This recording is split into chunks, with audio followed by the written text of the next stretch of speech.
तो नमस्कार। जैसा कि हमारा जो इसका प्रेजेंट परफेक्ट टेंस दे रखा है, इसका नेगेटिव और अफर्मेटिव दोनों पार्ट हो चुके हैं। अब इसके बाद में आता है हमारा सिंगल इंट्रोगेटिव सेंटेंस।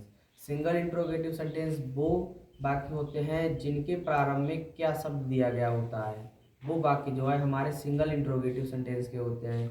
जैसे अब इसका जो हम किस तरीके से इसको अंग्रेजी में चेंज करते हैं, कैसे इसकी अंग्रेजी बनाई जाती है, वो इस वीडियो के माध्यम से हम आप लोगों को बताएंगे। वीडियो जो है आगे बढ़ाने से पहले हम आप लोगों से कहना चाहेंगे, अगर हमारे चैनल पर आप नए हैं तो वीडियो को जो है लाइक और चैनल को सब्सक्राइब करें, जिससे जब भी हम कोई नई वीडियो डालें तो आप लोगों के पास पहुंच जाए। अब जो है 2-1 दिनों से हम अग्निवीर और ये जो भी हमारा कंपटीशन के पेपर होते हैं इनकी भी तैयारी कराया करेंगे।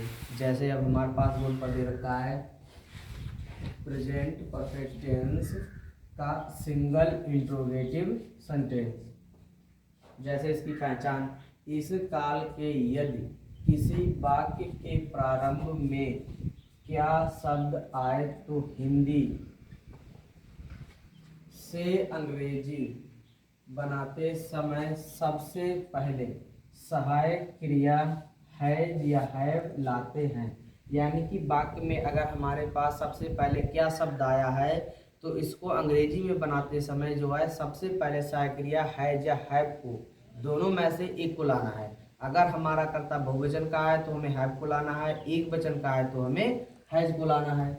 फिर उसके बाद में दे रखा है फिर सब्जेक्ट लाते हैं, जो भी हमारा सब्जेक्ट कर्ता दिया गया हो फिर उसे लाना है। यदि वाक्य में नहीं शब्द आया है तो सब्जेक्ट के बाद नॉट लाते हैं। अगर हमारे हिंदी वाले वाक्य में नहीं शब्द दिया गया है तो हमें सब्जेक्ट के बाद में जो है नॉट को लाना होता है। फिर उसके बाद में जो है अब हमें इसका रूल दे रखा है। रूल ये जो था हमारा हिंदी का नियम, अब ये हमारे पास अंग्रेजी में इसका क्या मेथड होता है। सबसे पहले हैज या हैव यानी कि दोनों साइड क्रिया में से एक को हमें लाना है।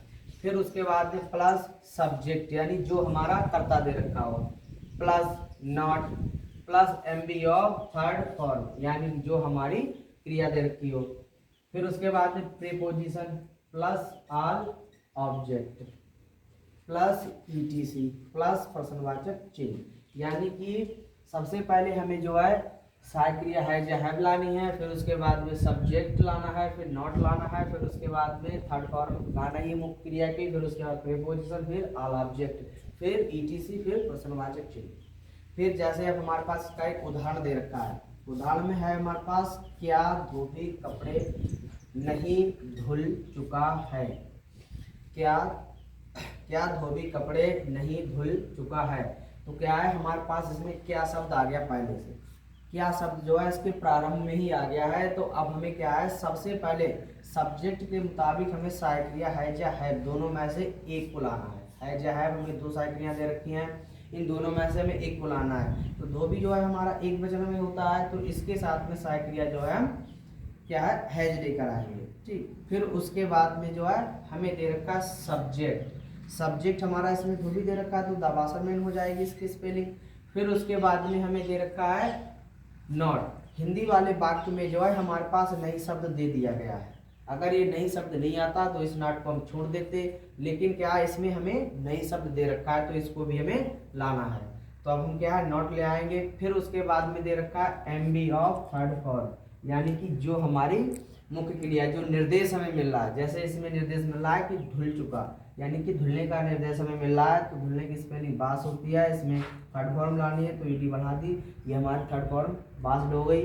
फिर उसके बाद में दे रखा है प्रीपोजिशन, ये दा जो है ये हमारा प्रीपोजिशन हो गया। फिर उसके बाद में दे रखा है ऑल ऑब्जेक्ट। ऑल ऑब्जेक्ट जो हमारा कर्म दे रखा होता है उसको लाना है। तो इसमें हमारे पास कर्म जो है कपड़े दे रखा है तो कपड़े की स्पेलिंग जो है क्लोथ्स होती है तो क्लोथ लगा दी। फिर उसके बाद में हमें इसमें दे रखा है ईटीसी। ईटीसी जैसे नदी पर धो रहा है या घर में धो रहा है, ये चीज़ वर्ड दिए गए होते तो हम उसको लाते, लेकिन इसमें हमें नहीं दे रखा है, पता नहीं कहाँ धुला है तो इसको हम छोड़ देंगे। फिर उसके बाद में दे रखा प्लस प्रश्नवाचक चिन्ह। अब वाक्य जो है हमारा पूर्ण हो गया। पूर्ण वाक्य होने के बाद में जो है हमें ये प्रश्नवाचक का चिन्ह जो है लगा देना होता है।